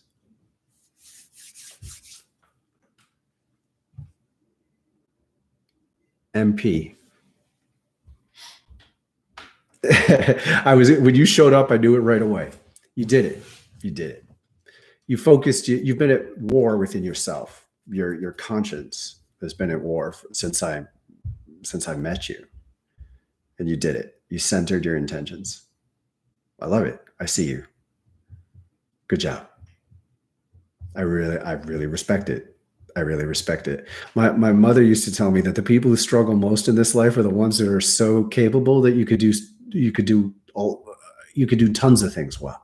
It makes it much harder to choose how to proceed sometimes.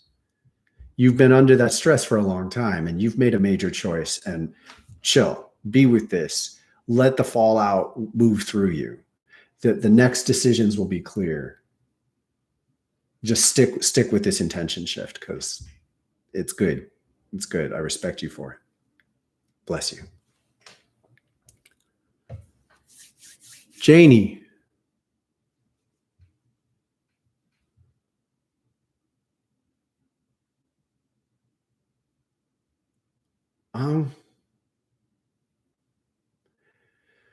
I think you need to be at peace with yourself more. Like, there's a self-judgment thing happening. It's in your lungs, the lung chakra. Breathing. I have a video on breathing that I love. How to breathe. I love this video. I strongly encourage you guys to use it. If you don't like it, could you please tell me why? It's beyond me why this has it. I just think it's awesome. Share it. Listen to it. You need it. You need to practice your breathing. You need to be more at peace. In my humble opinion, you need to be more at peace with yourself.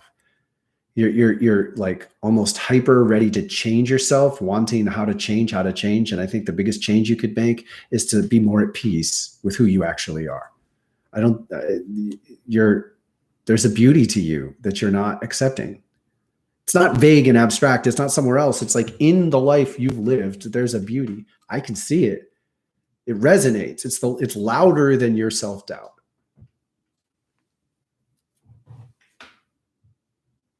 You could spend months just sort of learning to gently reflect over your past and chill out your self-judgment.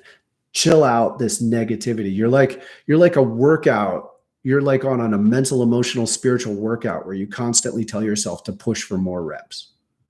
I used to run when I was young. I started running again 3 years ago, and I spent a year running, and then I blew my knee out because I pushed too hard. I wasn't running the right way, and I pushed too hard. So I got physical therapy, and I asked what was wrong. This is decidedly unspiritual, right? I'm always looking for spiritual solutions. And I asked for some guidance, and he just gave me some basic how to realign my running stride. And the other day I went running, it was like 85 degrees. It was really humid. I didn't go as far as I wanted to go, and I stopped. I was so proud of myself. I pushed, I ran like 2.5 miles. Like, I'm just getting back into this. I've run like 5 times recently, and I stopped. It was perfect. It was great. I had a wonderful rest of the day. I was present for my family. I was exhausted. I'd sweat through a ton. I didn't reach my mental goal. Who gives a shit? Because my body showed me exactly how far to push to feel great, to really challenge myself, and then to stop. That's where you need to be. You need to find that space. And the best way you can do it is by looking backwards and being less judgmental. Stop pushing so hard. I understand that you might not agree that this is your patterning, but this is what I see. It's a judgment. It's like you motivate yourself through judging yourself. And I'm really going to encourage you to motivate yourself through allowing your spirit and your body to communicate to you exactly where you need to be. You could spend months just chilling out your self-judgment. Enough.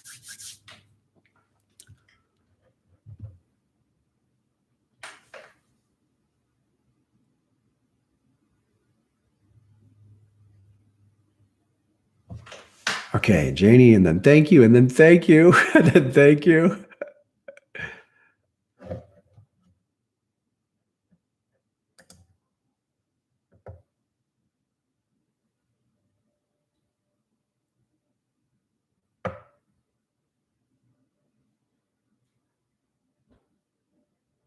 Omdita, yay, so good to see you. Whoa! Yay! Your crowd, you're getting divine calling. You're getting, do it. It's time. It's time. Let it through. Channel it through. It's divine. Let it move through. Sing it. Sing your truth. You don't have to hold back on this. Whatever is coming into you, it's coming down into your crown. Sing it out through your throat. Let it get into your heart. Share it. It's meant to be shared. What's coming through you now is meant to be shared. That's your reading. You know it.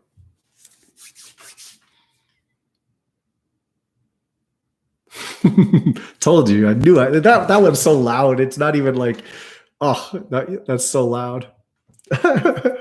Yeah, it's beautiful. Do it. Please link it once you post it. I want to hear. Even if you have to reveal yourself. Please. It's beautiful. I see it. I trust it.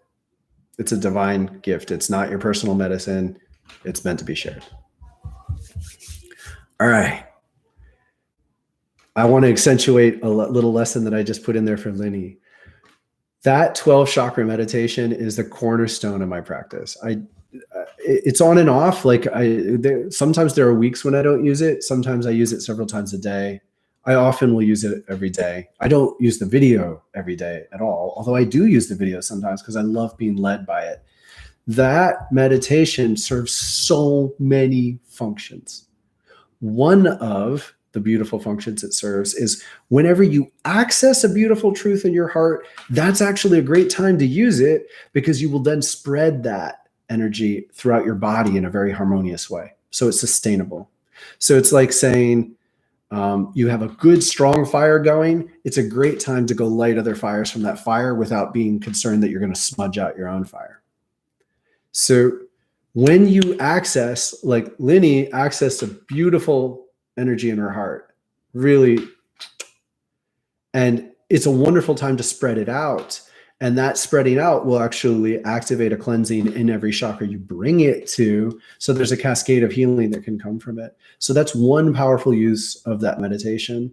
I can't encourage you to use it enough. I hope you've seen that I recently posted an updated version where I just gave a little more space to breathe in between guidance. I simplified some of the guidance. I corrected a couple typos. I made it one music track. I'm so proud of it. So many thanks to Miguel for doing the awesome graphics. As I said, he's working on some even better graphics for some videos that'll be coming out over the course of the summer. Really cool stuff. I love it. I really find a lot of benefit from the graphical representation of a chakra because your ability to visualize the chakra really helps you to work with the chakra. Visualization is not the only way, but it's a very powerful way to work with chakras. So, I hope it's a blessing to you as well. As I mentioned earlier in this, I really, really appreciate your comments. So I didn't do this yet this week, but I'm going to try to even create some kind of consistent challenge that bring people out. I want to make this feel more like an interactive community. This class is a great way to gather people, but I'd love to have more creation. So please share your thoughts, share your insights, share your skepticism. Look over the end of this and my talks on skepticism and the questions at 11, an hour and a half in, and contemplate. It's not disrespectful to be skeptical of me. I fully respect your right to be skeptical of things I've shared, but even the very fact that I channel Thoth, fully respect it. Just respect me and how you raise it, but raise it. If you're bugged consistently by any aspect of my approach, what I share, you're drawn back, but you're also like doubtful in certain ways, please find a way to say it. Say, I really care about you. I appreciate you. And I can't get over this concern. Love that. So that's like worst case scenario. Beyond that, please share what you appreciate. Please share your questions. I am, as I hope you might recognize in this session, like I'm unleashed.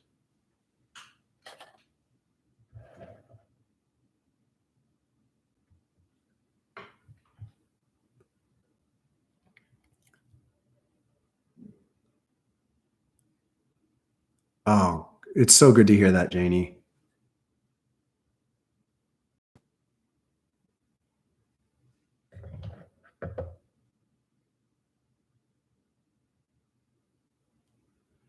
Yeah. It's like, just like you're getting ahead of yourself. I can even add, like, yes, you do, but wait until the energy moves through you. I promise you, you're exhausted by self-judgment and by pushing. You're pushing yourself rather than allowing yourself to be motivated from internal. Like, you have basic needs you need to meet. You have basic self-care that needs to come first. Trust that. It's okay. It's okay to struggle with a normal life. You want to know one of the most powerful lessons I ever learned? So I mentioned earlier, I am so like beyond fears of judgment. It's great. I mentioned earlier that at a certain point, I ended up in Bellevue Hospital because I cried at work. And I ended up quitting my job and accepting living in my grandparents' house. I've mentioned this in other places. And I was living alone, and I really intentionally lived alone. I cut the satellite connection, the antenna connection, so I couldn't even watch TV anymore because I was watching stupid ass TV. And I just blocked out everything. And I was obsessed. I was learning spirituality. I was learning to feel energy. I was unbelievably inspired by this connection between mental association and vibrancy. So I was recognizing that our thoughts generate feelings. Our thoughts generate feelings. And it was so exciting to me that I was obsessed with spirituality as the solution for everything. Every single problem I faced, I was obsessed with using spirituality as the solution. And the reason that was so effective is because modern society denies spirituality in so many ways. So spirituality is missing. It's missing from so many equations. And when something's missing that's necessary, you introduce it and it has a fabulous and intense influence. So I was having an enormous range of influence over my life by just introducing spirituality to thoughts, to behaviors that had lacked spiritual awareness. But I hit a threshold where it wasn't working. Nothing was fucking working. And I was wandering around the house day after day, trying to figure out spiritual ways to do it. I was having 3 yoga practices a day, and it wasn't working. I couldn't sleep. My mind wouldn't stop moving. And I found the deepest spiritual truth I'd ever found. I walked up the stairs one day and I looked in my bedroom over piles of laundry that I dumped in the hall. And I'd been stepping over the fucking laundry for like 2 weeks. And I'd been picking my clothes up out of the pile of laundry. And so I sat down on the floor and I fucking cried while I folded my laundry. And it felt so good. It felt so good to fold my laundry. Take care of yourself.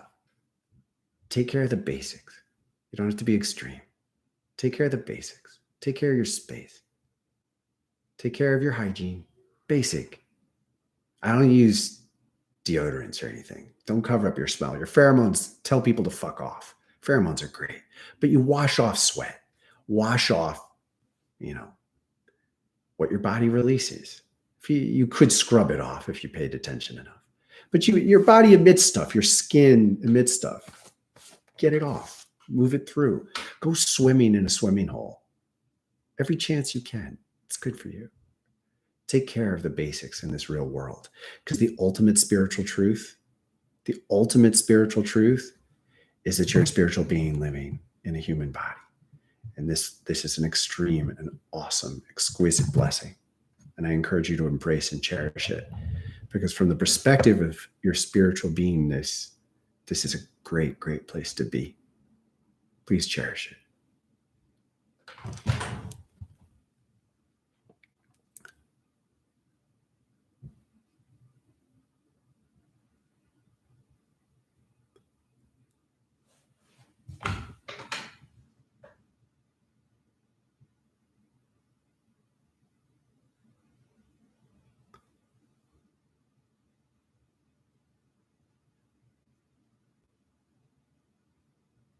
Eddie, I'm serious. Like, people say this to me and I'm like, oh my God, fucking A, Lenny, you're awesome.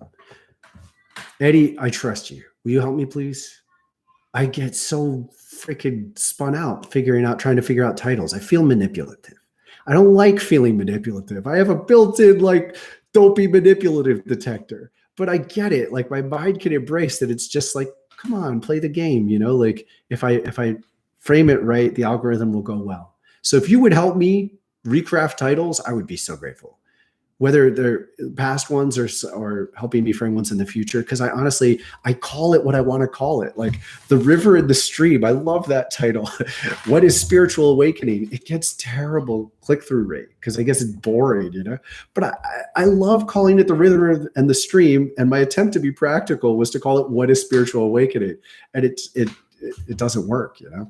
But I just get annoyed, and I'm like, I'm not going to be manipulative, and then I don't change it. So if you would help me or anyone else would help me play this game a little better, I would be really grateful. Feel free to email or comment. And guess what? I'm going to go to lunch with my beautiful family. I love you guys. I'm so glad to be back. I'm so excited to be doing this. Heavily committed to keep doing it. Much love. Be with you and your family.